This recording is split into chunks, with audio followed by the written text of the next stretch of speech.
Hello, hello et bienvenue sur The Entrepreneur Podcast. Je m'appelle Héloïse et sur le podcast, je t'accompagne à travers mon expérience et des clés concrètes pour t'épanouir pleinement en tant qu'entrepreneur.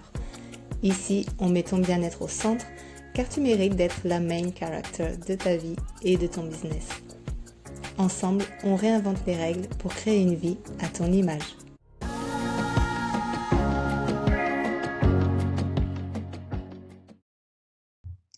Hello et bienvenue dans ce tout nouvel épisode de The Entrepreneur Podcast. Je suis ravie de te retrouver comme tous les samedis et j'espère que toi aussi. Alors aujourd'hui, on se retrouve pour un épisode spécial Cozy Spring Reset Entrepreneur Edition car le printemps marque non seulement une nouvelle énergie dans les saisons mais aussi dans nos vies. Pour l'histoire, il faut savoir qu'à la base, lorsque le calendrier romain existait, la nouvelle année commençait au printemps, en mars, et pas en plein hiver au mois de janvier. Ça, le fait de débuter au mois de janvier, ça a été institué par notre cher Jules César en 46 avant Jésus-Christ. Et la date du 1er janvier, elle a été choisie parce que c'était la date d'élection des consuls. Donc voilà pour la petite histoire. J'avais envie d'insérer cette petite anecdote dans l'épisode, histoire qu'on ait quelques références. Mais revenons à nos moutons, puisque là, on va parler donc de printemps, le printemps qui rime avec renouveau et énergie, et dans nos cycles menstruels, puisque je m'adresse évidemment aux femmes, eh bien ce printemps il correspond à ce que l'on appelle la phase folliculaire, qui arrive juste après les règles. Et moi, cette phase-là, j'aime bien l'appeler la girl boss phase parce qu'elle correspond à un moment où tu sens ton énergie enfin remonter, que tu te sens revenir d'entre les morts et que tu te sens prête à reprendre les tâches que tu avais mises de côté. Et avec toute cette énergie et cette vitalité qui te reviennent lors de cette phase ou de cette saison, tu te sens forcément plus productive et concentrée pour t'attaquer à des tâches stratégiques pour faire avancer ton business et ça, c'est vraiment très très bien. Le petit hic, c'est que souvent, on en veut toujours plus. On veut des objectifs encore plus hauts, on veut aller plus loin. On a démarré l'année, souvent, on a posé des buts, on a éclairci notre vision. Et là, on se dit, ça y est, je sens l'énergie revenir, je veux encore plus et je vais mettre les bouchées doubles. Et moi, j'ai envie de dire que c'est top, mais je pense que c'est aussi important de chercher à voir plus de ce qui compte vraiment pour s'assurer de grandir et de s'expand dans la bonne direction. Parce que oui, ton entreprise mérite aussi un bon coup de frais pour que tu puisses avancer alignée, sereine et focus sur ce qui compte vraiment. Et en tant qu'entrepreneur, c'est encore plus crucial parce que forcément, un business florissant, ça passe d'abord par une entrepreneur épanouie. Alors, on va voir ensemble comment faire un reset de printemps en douceur pour aligner notre vision, simplifier nos processus, maximiser notre impact et surtout préserver notre bien-être pour éviter de se sentir complètement dépassé et burn-out à la fin de ce printemps parce qu'on aura voulu aller dans tous les sens. Je vais en profiter pour te partager des journaling prompts d'ailleurs pour guider ta réflexion. Because you know I love my journaling. So grab your tea et c'est parti. Donc pour commencer ce Cozy Spring Reset de notre business, on va tout simplement faire le tri dans notre vision et nos actions. Le printemps, c'est aussi un bon moment pour prendre du recul et revoir ta direction.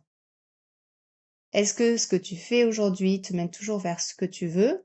Est-ce que tu avances dans une direction qui te fait vibrer? C'est vraiment ça, en fait, le cœur de ce qu'il va falloir aller explorer. Donc passe en revue ta vision initiale, tes objectifs, tes projets et tes actions. Tu peux même tout poser à plat sur des feuilles, tout réécrire pour être sûr d'y voir clair. Et je t'invite à prendre ton carnet ou bien une application sur ton téléphone ou ta tablette et d'écrire les journaling prompts suivants. Le premier journaling prompt, c'est quels étaient mes objectifs en début d'année. Le deuxième, c'est est-ce que je suis toujours alignée avec eux. Et enfin, une troisième journaling prompt, c'est quelles actions m'apportent de l'énergie et de la satisfaction et lesquelles me drainent. Une fois que tu as fait le point avec ces journaling prompts, remanie tes objectifs et tes actions pour les semaines et les mois à venir de façon claire et précise, avec une timeline si ça peut t'aider. Ça peut être le moment d'identifier justement les obstacles et les challenges potentiels et de brainstorm des solutions possibles pour les dépasser. Mon conseil, c'est que si certaines actions te fatiguent ou ne te semblent plus pertinentes, eh bien, ose les ajuster ou les supprimer. Ça va vraiment te permettre de te sentir plus légère. Et honnêtement, le succès, ça ne vient pas de tout faire, mais de faire ce qui compte vraiment. Donc, il faut apprendre à délester et à se défaire de ce qui ne fonctionne plus et surtout de ce qui nous pèse. D'ailleurs, la deuxième étape que je te propose pour ce Spring Reset, ça va être de simplifier tes process pour plus de fluidité. Pourquoi? Tout simplement parce que plus ton business est léger, plus il devient agréable à gérer. Trop de complexité, ça va t'amener de la fatigue, de la procrastination et tu vas finir par manquer d'efficacité. Donc fais un audit de tes tâches et automatise, délègue et simplifie ce qui peut l'être. Vraiment, ces trois principes de automatiser, déléguer et simplifier, ça peut vraiment te sauver et te permettre de t'alléger et de simplifier. Donc regarde, voilà, tes process actuels, vois s'il y a des tâches que tu répètes encore et encore alors que tu pourrais les automatiser ou les simplifier. Et pour ça, je vais te donner quelques exemples concrets. Comme tu sais, comme tu le sais, j'adore le fait que tu puisses mettre en pratique très rapidement et simplement, en fait, les conseils que je te prodigue dans ce podcast. Et pour ça, pour simplifier tes process, je vais te proposer, eh bien, tout d'abord de créer des systèmes, des routines ou des templates pour gagner en efficacité et en sérénité. Ça va être une première étape. Tu peux également programmer tes posts sur Pinterest, Instagram, Facebook, X, quel que soit le réseau social que tu emploies. Au lieu de les publier manuellement chaque jour, il existe de nombreux logiciels qui te permettent de programmer, de planifier. Tu peux même les faire in-house souvent, par exemple pour Instagram maintenant. Tu as la possibilité de programmer tes posts sur l'application directement à l'avance. Donc voilà, c'est très facile. N'hésite pas à créer des structures d'emails ou des templates pour tes réponses fréquentes ou même d'automatiser tes réponses, par exemple, avec ce qu'on appelle les robots de chat, je crois, comme ManyChat. Je sais que ça marche beaucoup sur Instagram lorsque certaines personnes ont besoin, par exemple, d'envoyer un document ou un freebie et elles disent à leur audience, laissez le mot, je ne sais pas moi, guide, journal, wow, ce que tu veux. Et en fait, le robot va détecter le mot en question dans les commentaires et il va envoyer directement le document par DM à la personne. Une autre idée d'exemple concret pour simplifier tes process, c'est d'utiliser un planeur ou un logiciel pour organiser ton contenu et tes idées. Moi, j'utilise un logiciel qui s'appelle Xtiles, qui est un concurrent de Notion dont tu as peut-être entendu parler. Il existe également Trello, mais je crois que voilà, Notion est le plus connu. Néanmoins, je vais pencher pour Xtiles que j'utilise depuis le début de l'année parce que honnêtement, il est 10 fois plus simple que Notion à utiliser. Et ça marche plus ou moins pareil, mais c'est beaucoup plus intuitif. Donc voilà, n'hésite pas à utiliser voilà, soit un planeur, soit un logiciel pour t'organiser et tu verras que te permet véritablement de fluidifier tes process. Mon conseil, c'est aussi d'apprendre que simplifier, ce n'est pas forcément déléguer tout de suite, mais c'est d'abord rendre ton business plus fluide pour qu'il te soutienne au lieu de t'épuiser. Mon troisième conseil, c'est de maximiser ton impact avec le moins d'efforts. Tu n'as pas besoin d'en faire plus pour réussir. En réalité, tu as juste besoin de mieux aligner tes actions avec ce qui fonctionne. On dit souvent qu'il faut se concentrer sur le 20% qui te rapporte 80% de tes résultats. Donc, regarde où tu mets ton énergie. Demande-toi, est-ce que tes actions te rapprochent de tes objectifs ou est-ce que tu es prise dans entre guillemets, du bruit, par exemple, du scrolling inutile, du perfectionnisme, de la dispersion, du manque de concentration.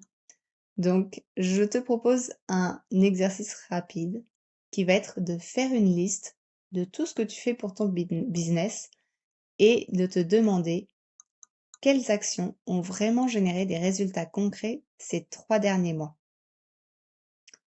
Et une deuxième question qui va être où est-ce que je perds du temps sans impact significatif?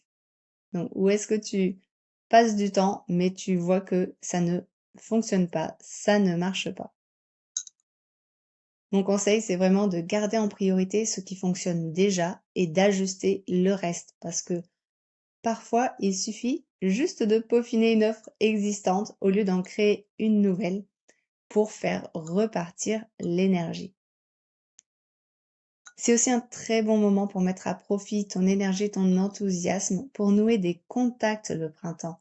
Donc n'hésite pas à collaborer avec d'autres entrepreneurs, à créer des partenariats, à peut-être participer à des événements de réseautage ou contacter des entrepreneurs de ton secteur et explorer des opportunités de collaboration qui soient en phase avec tes objectifs commerciaux.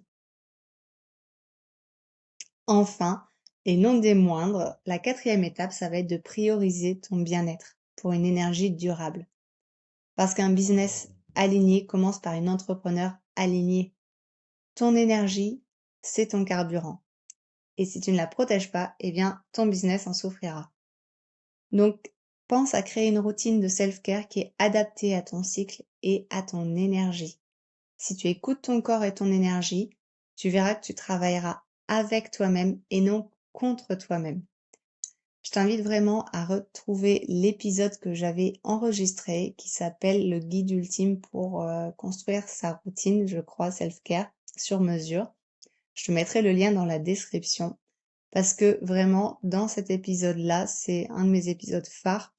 Je te donne en fait toutes les étapes très simples pour, comme je te dis, créer une routine self-care qui te correspond, qui ne va pas te rajouter du poids en fait dans ta journée, te rajouter trop de choses et qui va te permettre vraiment de prendre soin de toi. Et tu vas même pouvoir télécharger un planeur digital que j'ai conçu rien que pour toi, que tu peux télécharger gratuitement et qui va te permettre eh bien, de voilà, continuer à prendre soin de toi sur d'autres plans, à suivre tes routines. C'est un petit peu un outil de coaching personnalisé, en fait, ce planeur self-care. Tu retrouveras des conseils, des journaling prompts, des trackers pour suivre ton activité. Donc voilà, j'espère que ça te plaira. Je te mets le lien en description. En attendant que tu écoutes cet épisode, je vais quand même envie de te donner quelques idées pour un reset bien-être. Par exemple, de réserver des créneaux fixes pour toi dans ton agenda pour te reposer, pour te ressourcer, pour faire ce qu'il te plaît.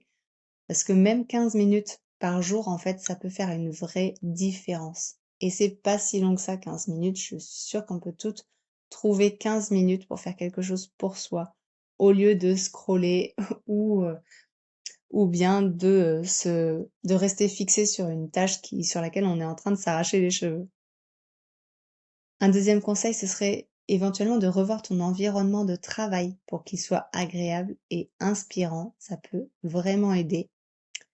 Tu peux également prendre soin de ton corps, de ton esprit, de tes émotions.